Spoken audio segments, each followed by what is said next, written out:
Hi there. All right, so yesterday we talked about arithmetic sequences. Today we're going to look at kind of all the same things, but these are going to be geometric sequences.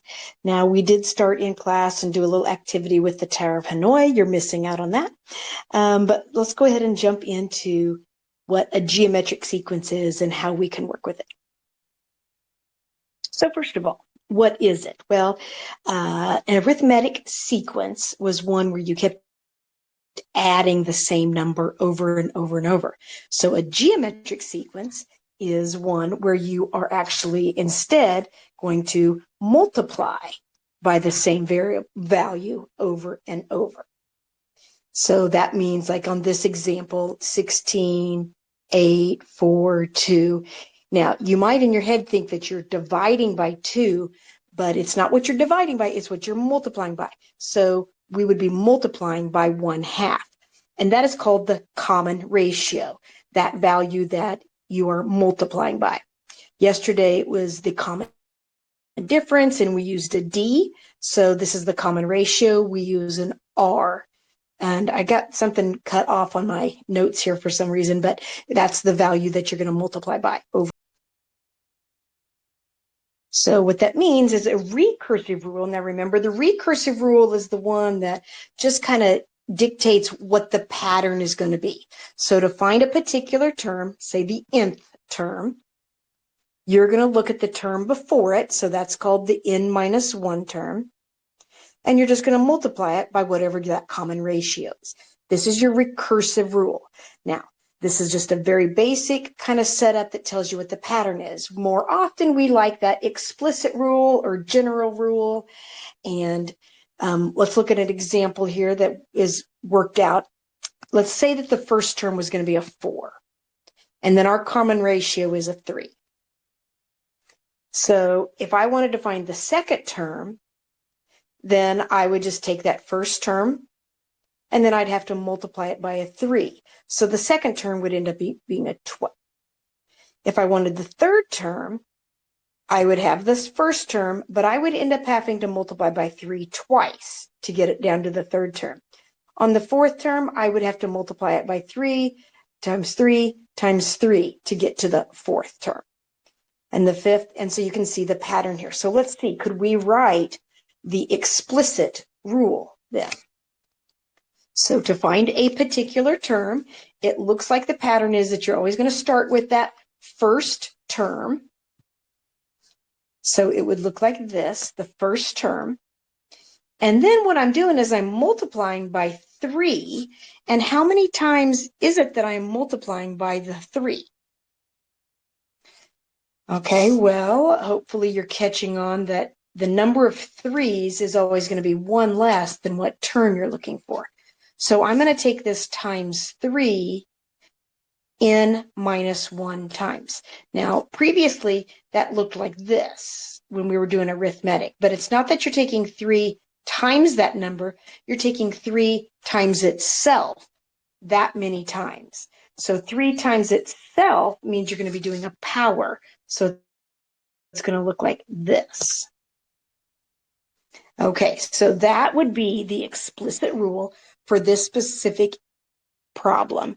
But we do have a more generic formula, kind of like what we had up here, where it's the nth term. Think about, what is the 4 actually representing?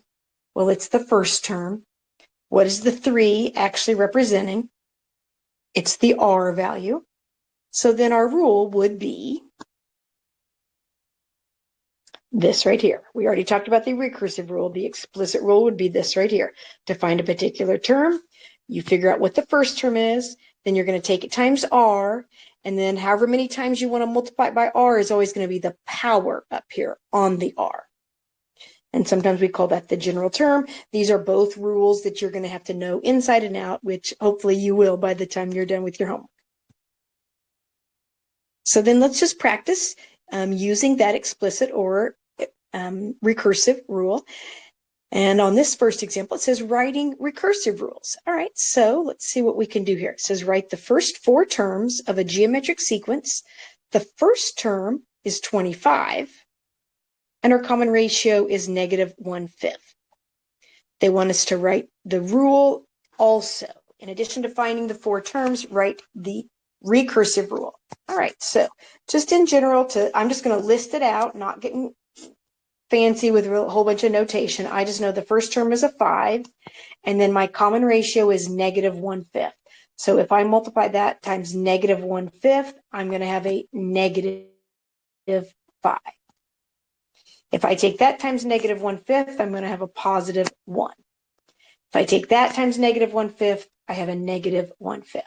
So that's the first 4 terms. Now they want me to write the recursive rule. So the recursive rule, don't overthink it. It just says, hey, what's the pattern going to be? Well, the pattern is take the term before it and multiply by -1/5. So don't try to put something in right here. This is always what we write. It's take the term before it and do whatever the pattern is.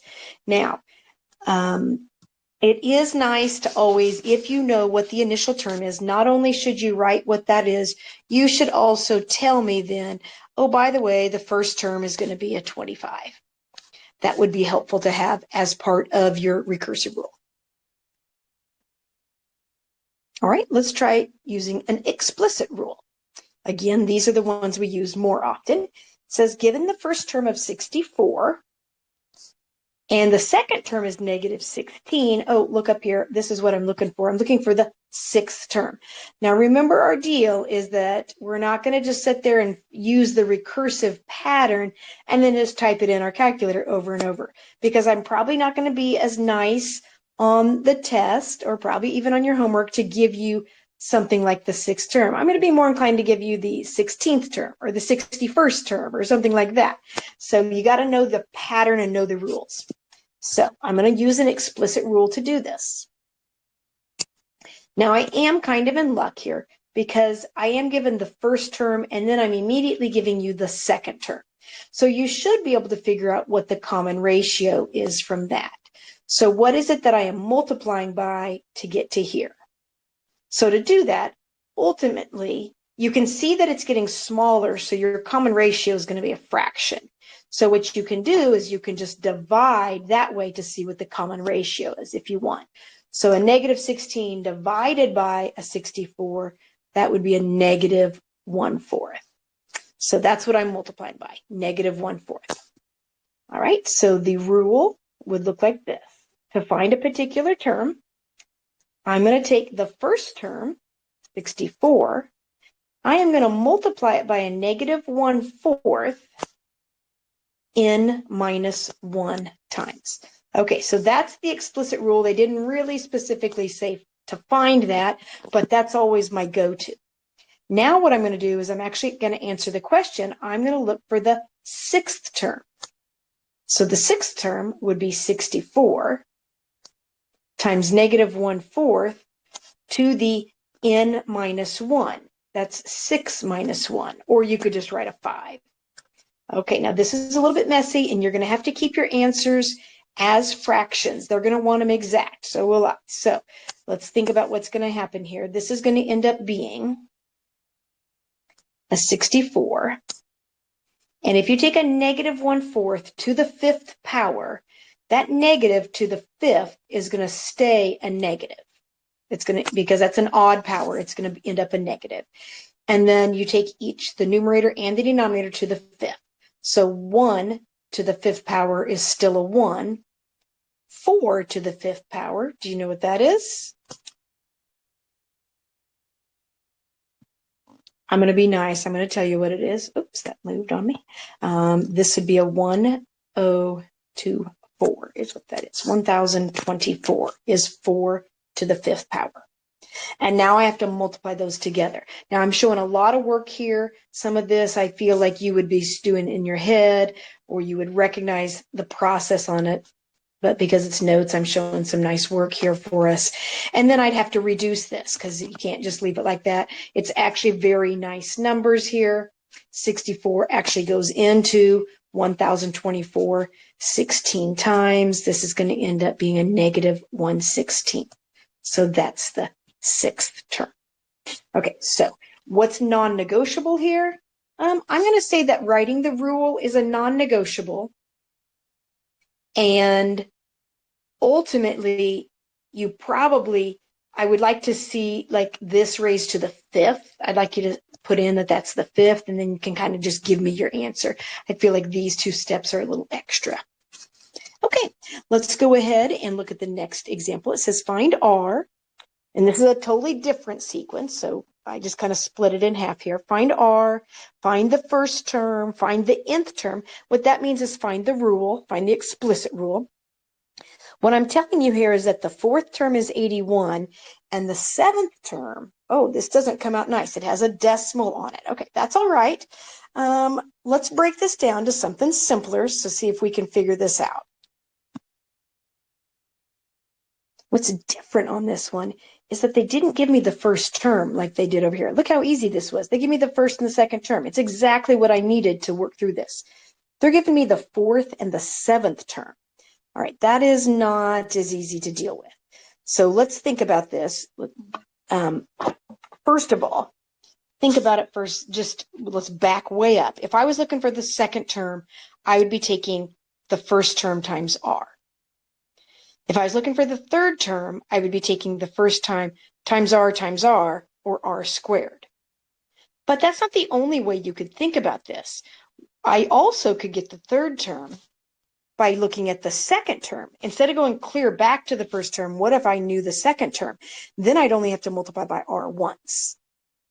All right. As you get deeper in here, you get more and more options. If I had the fourth term, I would be taking the first term times R to the n minus 1. So that's where that 3 is coming from.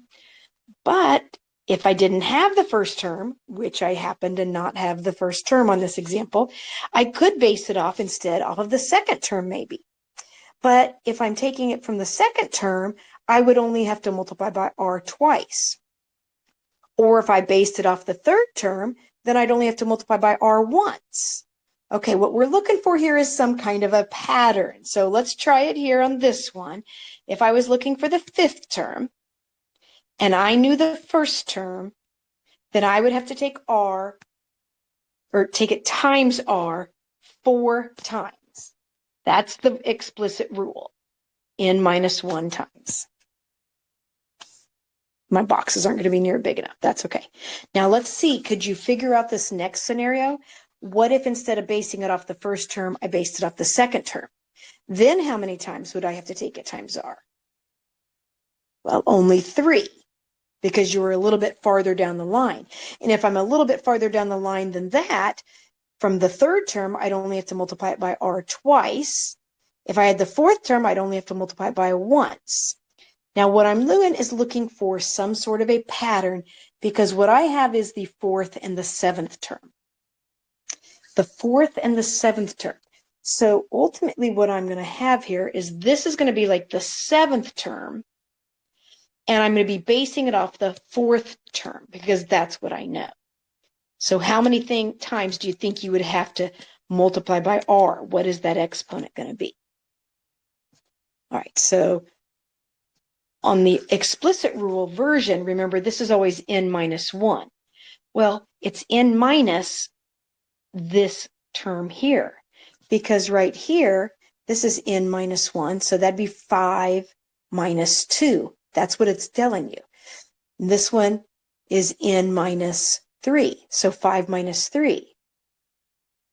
If you base it off the fourth, then it's n minus 4, because this value here, this n minus 1, is coming from this being the first term. Okay, so really I don't have to have the first term. I can use the fourth and the seventh, and I can make this work just fine. Now I'm going to sneak up here where I have a little bit more room. I think you have a blank slide here to do this, so I am going to figure out. Okay, so I've got the seventh term, and I just have to use what I know is kind of what I'm going with here. And I'm going to use the fourth term, and I'm going to multiply it by R, which I don't happen to know. I don't know anything here yet. Well, kind of. All right, and how many times do you think I have to multiply by R? Well, it'd be n minus 4, or 7 minus 4, so it would be 3 times right there. Another way to think about that maybe is that these two will add up to these. These subtract, or I'm sorry, these subtract to this. However you think about it, they all kind of connect there. Okay, now let's start filling in what we know. The seventh term is 273.375. It equals the fourth term, which is 81, times r cubed. And now I can go solve for r. I'll divide by 81, and then I will cube root it. So I'm going to do all of that in my calculator. I should have done this earlier, so keep us going, but I didn't. Sorry. 273.375 divided by 81 equals, and then cube root that. Now remember, to do a cube root is in your math over or down to 4 is your cube root button, and then you can cube root that full value, and I get a 1.5. Now that came out really nice. I could have called it 3/2. If it didn't come out nice, I'd have to leave it as a fraction. Either of those is fine. Okie doke. Now I found r. All right, that's how far we've gotten. Okay, now I have to find the first term. Now, again, you have to play like I'm not giving you nice low numbers here. I gave you the fourth term. It wouldn't be that hard to back up to the first term, but I'm going to pretend that that's maybe the 45th term or something. So if I wanted to find the first term, I could use either of these numbers that I know. I could use the fourth term or the seventh. I'm going to use the fourth term because it's easier. And I'm just thinking about what that rule would look like. If I was looking for the fourth term, I would be taking the first term and I'd be multiplying it by r to the third. Remember, that's back to the n minus 1. Okay, then let's fill in what we know. 81 would be equal to the first term times decimal or fraction cubed.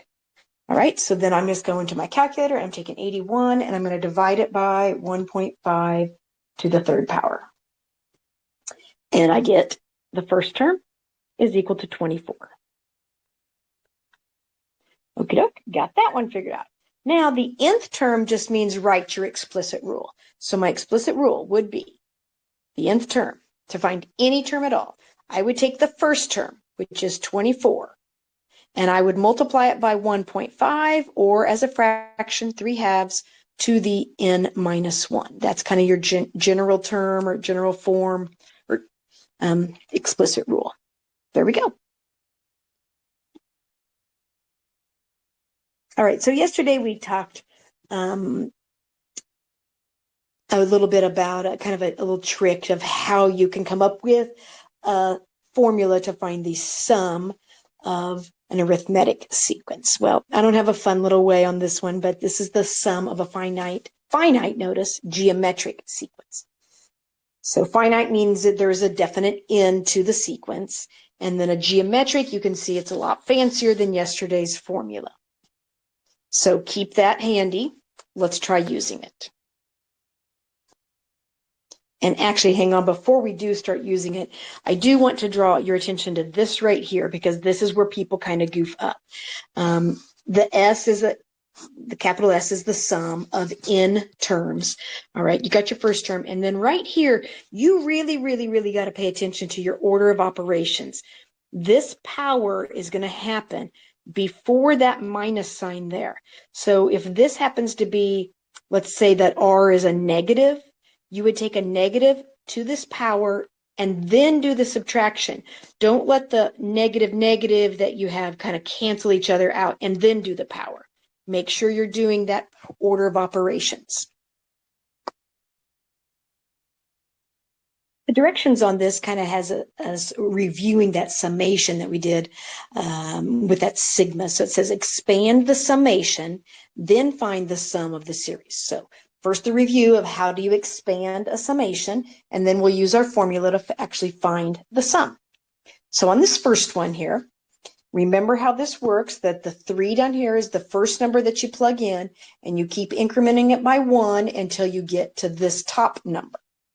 So in this case, I'm going to start off, I'm going to plug a 3 in.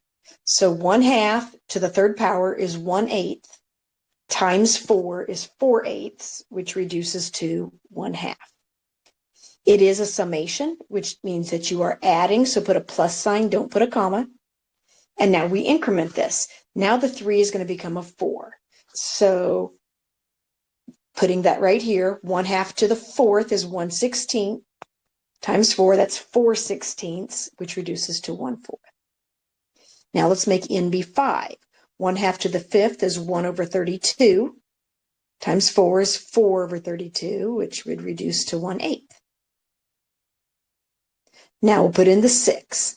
That's 1/2 to the 6th is 1/64, which turns into 4/64, which is going to be a 1/16. All right, so that's the first part. That's what expanding the summation means. Next, we're going to find the sum of it by using our formula over here. I've got it handy for us. So to find the sum, we're going to start off and take the first term, which I'm using my expansion to do this. So the first term is a 1/2. And then it's a 1 minus the common ratio. So a couple ways to think about this. Remember that this right here is not, that might be just some kind of quirky thing. It might be perfect squares. Who knows what this is? This is not always going to help you find what the first term or the common ratio is. However, this does happen to be a beautiful, explicit geometric rule, because you can see right here's your first term, this is your common ratio. Oh, but normally it's an n minus 1. So because of that, that's why this really isn't your first term. See, my first term was really a 1/2. So be careful of automatically assuming that this is your first term and this is your common ratio, because it all depends on where that summation starts and ends. Okay, so first term is actually a 1/2. The common ratio, I can look, it appears that I'm multiplying by 1/2. So then that's going to be my common ratio raised to the nth power. N is the number of terms. Again, be careful. Remember, it's not this number minus this number. That would get you 3. And there's 4 terms. My way of thinking of it, whether for whatever reason, whether you use my way or your own way, but I always think, well, if I'm starting at 3, that means I skipped the first term and the second term. I skipped 2 terms. So instead of having 6 terms, I missed out on 2 terms. That's why there's 4 terms. So I'm not using that number. I'm using it. What did I not actually use? The 1 and the 2. So the reality is I can see it's listed out. The summation is there. So I'm just going to put a 4 here. All over 1 minus 1/2. Okay, I will want to have an exact answer on this. So as a fraction, if for some reason it's crazy enough, and it very well could be, crazy enough that it doesn't come out as a fraction nicely in your calculator, then you're going to have to do some computation, or you're going to have to give me a ton of decimals. I'm going to try to do this it actually comes up, I think, pretty nice just to do it in my head. Mental math is good, right? This is going to be a 1 minus 1/2 to the 4th power is a 1/16. And 1 minus 1/2 is just 1/2. Look how nice this is. The 1/2s are just going to divide out. They're gone. And 1 is 16/16 minus 1/16 is 15/16. So that's your sum. All right, so I did that one with you. Now I kind of gave you some of the little tricks that get thrown in there, so hopefully on this next one you think about those. I want you to try this one on your own. Go ahead and pause the video. When you have both the expansion and the sum figured out, come back to me. So pause right now.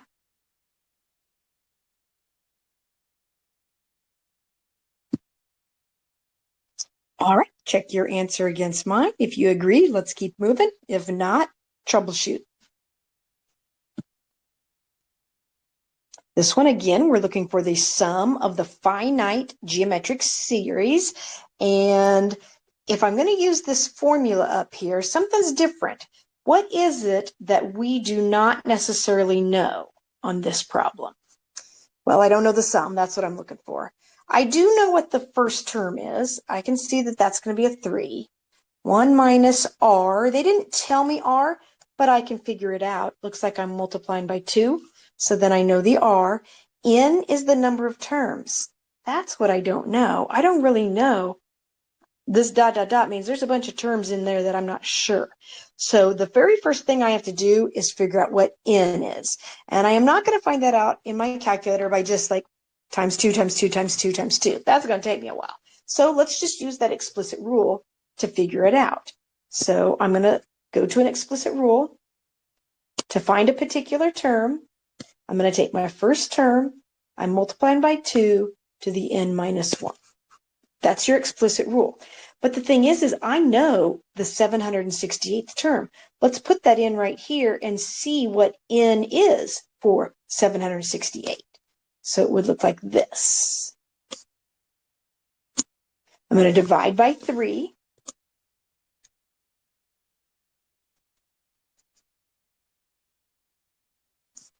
And now right here, think about this with me. What is it that we need to do to solve for n? We got to do a logarithm. Now, you might know your 2's really well and be able to do this one in your head, but again, I'm not always going to make it that easy, and you got to prove to me that you can do it if it's not so easy, which means I have to see this logarithm. A good review for us as we get closer to the final exam, and we're going to have to remember those logs from chapter 3. So this is going to be a log base 2 of 256 is equal to n minus 1. So remember, this means 2 to some power is a 256. Do you know that off the top of your head? Okay, that'd be awesome if you knew it off the top of your head. If not, you can always go to your calculator. Remember, that's that old math, alpha math, to get it with a base 2. And what you get for that is an 8. Oh. But 8 is not my answer. 8 is n minus 1. N is actually going to be a 9. Okay, so that means that this right here is the 9th term. And that means there are 9 terms total in this sequence. So now that I know that, I can start doing the formula. To find the sum of it, I'm going to take my first term, 1 minus, looks like my common ratio was a 2, to the 9th power, all over 1 minus 2, which is a negative 1. All right, 2 to the 9th. Okay, I'm just going to my calculator here. Be careful again with any order of operations going on. I think I'm okay on this one. And then when I divide by a negative 1, it's going to make it positive. So I have a positive 1,533 for the sum of that. All right, non-negotiable, got to see the logarithm set up there.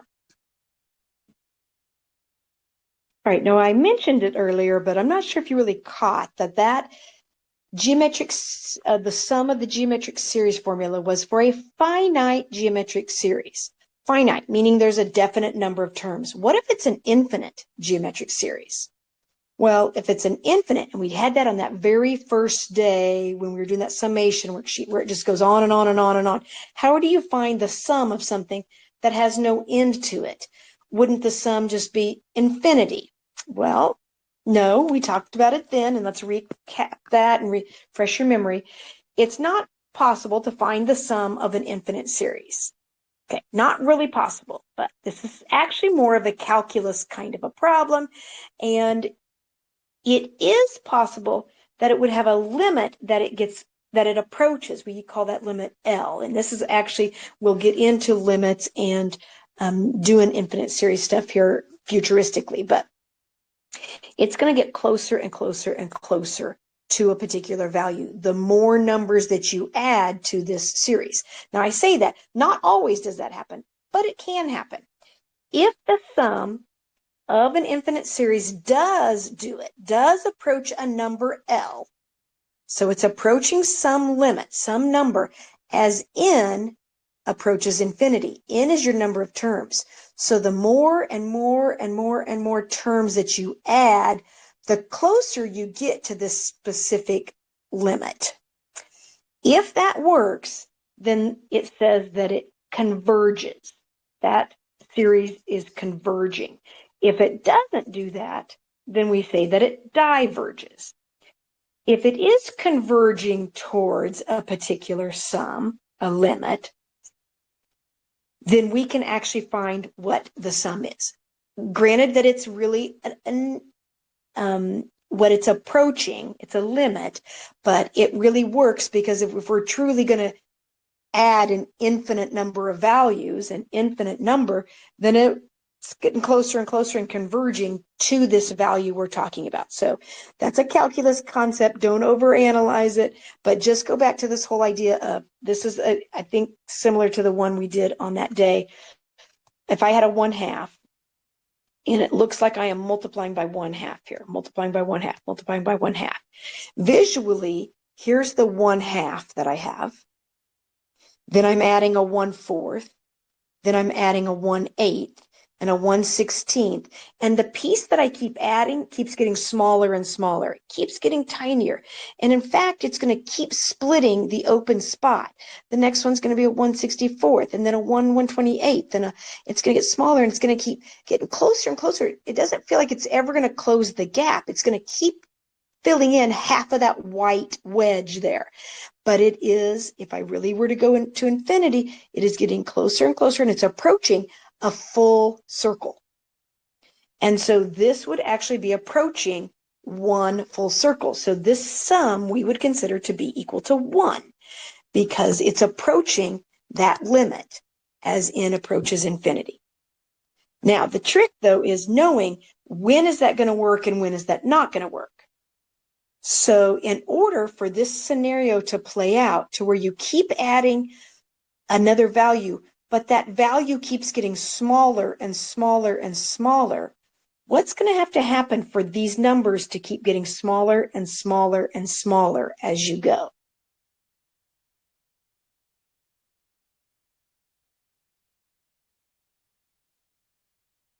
Okay. Hopefully you thought, well, it's going to have to be a fraction. It's going to have to keep getting smaller and smaller. Then the R value has to be a fraction. Not just a fraction, but it has to be a fraction that is less than 1.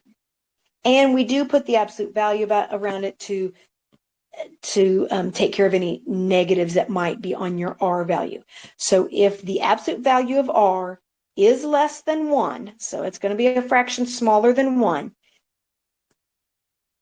then the value of R to the n, which is R to infinity almost, is what you're thinking about. If you take R to the 4th, R to the 5th, R to the 6th, R to the 7th, R to the 8th, and R is less than 1, then this value is going to get smaller and smaller and smaller.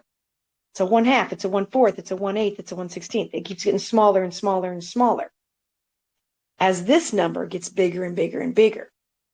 So n goes to infinity, R to the n gets smaller and smaller and smaller and goes towards 0. If that works, let's come down to our sum formula because that's really going to be our goal. I want to know what the sum is. So we're going to tweak this formula here. I'm still going to need the first term, but if this is really going to be an infinite series, then this R to the n is going to be a 0. And if you had that as a 0, then you have 1 minus 0. That's just 1, which is going to be times the first term. So this really is the formula for the infinite series. Way easier than this mess over here, just because we were able to put a 0 in right there. So this is a new formula for us. If you're looking for the sum of an infinite geometric series, then this is going to be your sum formula. Now, there's one thing we need to add to this that I didn't get put in here. This will only work only if, remember, the absolute value of R is less than 0. It only works then. If R is greater than 0, then you'd say, I'm going to say otherwise, it diverges. So you can give me a sum if R is less than 0. If it isn't, then you tell me that it diverges. That's the word, diverges. Going to practice a few here. All right, so this first one, you can see I is going to be, instead of an n, it's an I. Remember, that variable doesn't really matter. So 1 to infinity. All right, this is an infinite sum. I can see that it's geometric because I'm multiplying right here. This even actually looks like it's a nice, perfect, explicit rule because this is the I minus 1 that it's supposed to be. So if I put in a 1, that's going to be a 0 times, or this to the 0 power is a 1 times 5 is 5. There's your initial value. Here's what your R value is. And just says find the sum. All right. I am a big fan, though, of expanding it for just a little bit to make sure that you're getting all your numbers correct. So put the 1 in and say that that's a 0. To the 0, that's a 1. Okay, first term's a 1. Plus, now let's plug in a 2. 2 minus 1, that's a 1. So a negative 1/3 to the first is a negative 1/3. That's going to be a negative 5/3. Plus, and we could keep expanding. We could plug in a 3. Now it's going to be squared. That's a 1/9. So that's going to be a 5/9. And it's going to keep going from there. Dot, dot, dot. Shows that goes to infinity. But I'm going to use my nice handy formula that says just take your first term. That's a 5. It will not always be this number. It all has to do with whether that's a nice, perfect, explicit rule. And a lot of times it's not. Over 1 minus the common ratio is a negative 1/3. All right, this is just subtracting a negative, so that's plus a positive. So 3/3 plus 1/3 is 4/3. And dividing by 4/3 is the same as multiplying by 13/4. So it looks like I'm getting 15/4 as my sum. All right, next one is yours. Go ahead and pause the video and try this one on your own. I'm giving it to you a little bit differently, a different format, but the same information is there to use your formula. Pause the video and give that one a try. Come back when you're done.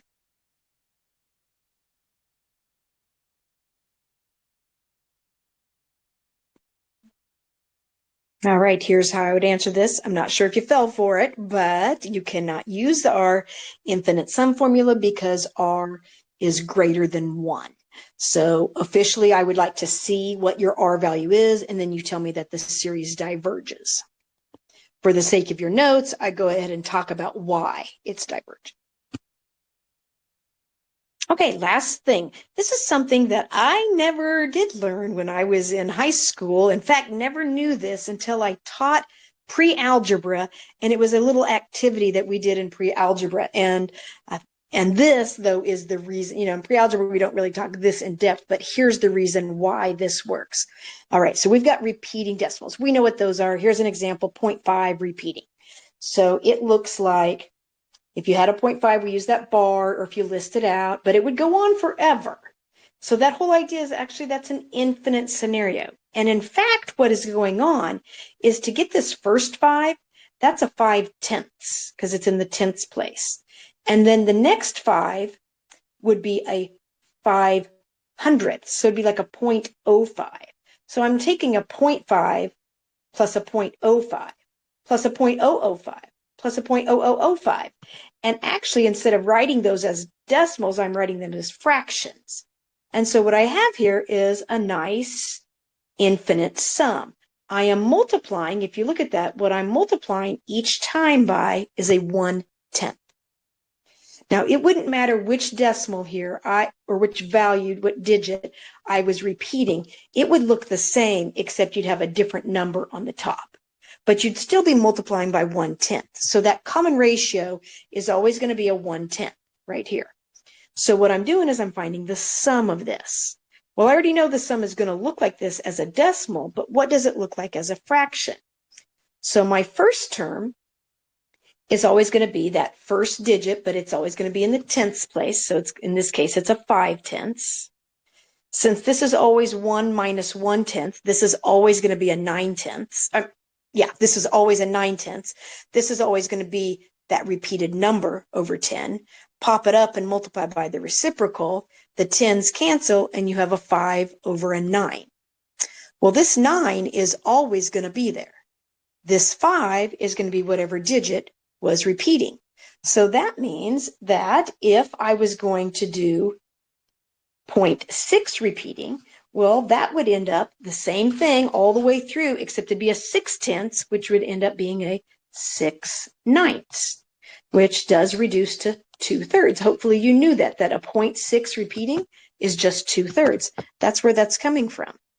All right. What if it was, I'm going to come up here just for fun. What if it's 0.3 repeating? Well, you should know that that's 1/3, but here's where it's coming from. It's a 3/9, which reduces to 1/3. But then those are the ones you already know. But now you should know that, oh, if it's a 0.1 repeating, that's 1/9. You can type it in your calculator. Take 1 divided by 9. You should get 0.1 repeating. If it was a 0.2 repeating, that's a 2/9. So from here on, anytime that you see a repeated decimal, you should be able to convert that to a fraction. So if you had something on your calculator that did 4.77777 is what your calculator, and your calculator actually is going to throw an 8 at the very end because it's going to round it, but that doesn't mean that's an 8. It just means it rounded that last number. That's a 4.7 repeating. That is a 4 7/9. Now you know. Okay, what if it's a 0.23 repeating? So now it's not just one digit repeating, it's 2 digits repeating. So what would change is, since there's 2 digits repeating, you'd have to be working in groups of 2. So you wouldn't be multiplying by 1/10, you'd be multiplying by 1/100. And so this would end up being a 99 over 100, and this would be a 100, and this would be a 2-digit, like I'm pretending it's a, well, like it was a 0.57 repeating. So it'd be a 57 over 99. So if there's 2 digits repeating,